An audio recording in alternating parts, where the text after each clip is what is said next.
I was just checking the individual stats for the Dortmund players, specifically that midfield and specifically Mecha. And it's really, really daunting. I'm just looking at who scored, who obviously do a lot of good stats on games.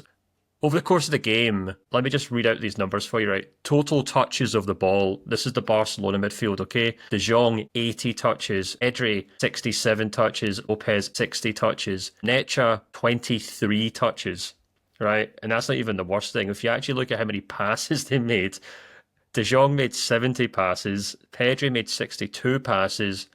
Lopez made 40 passes. Necha made 14 passes over the course of the 90 minutes.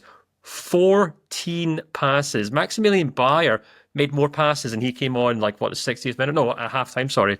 Sally Ozcan made more passes and he came on like the 80th minute, I think. I just could not believe just how much Dortmund just completely relinquished control of that middle of the park. Now, I get De Jong, Pedri, Lopez is a very good player. I was going to say, but Pedri and De Jong are both world-class midfielders, so I totally get that. And you have to be at your very best to kind of match these guys.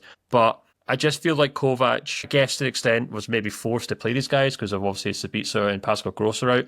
But, this is a game we really needed Metch to step up and say, this is why Dortmund spent this money to sign me from Wolfsburg. This is why once upon a time I was on the cusp of being a German international. I'm ready to step up and show what I can do at the highest level.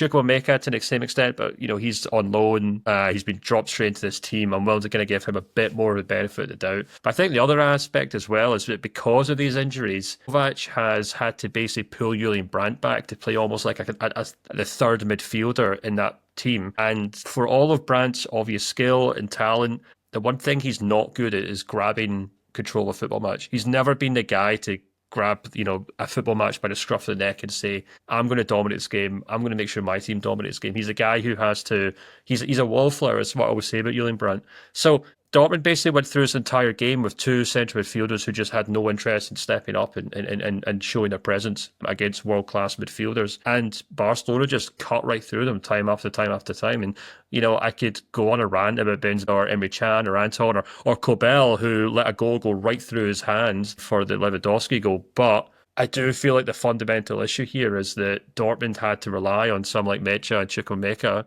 and Julian Brandt in the middle of the park, and they all let them down tonight.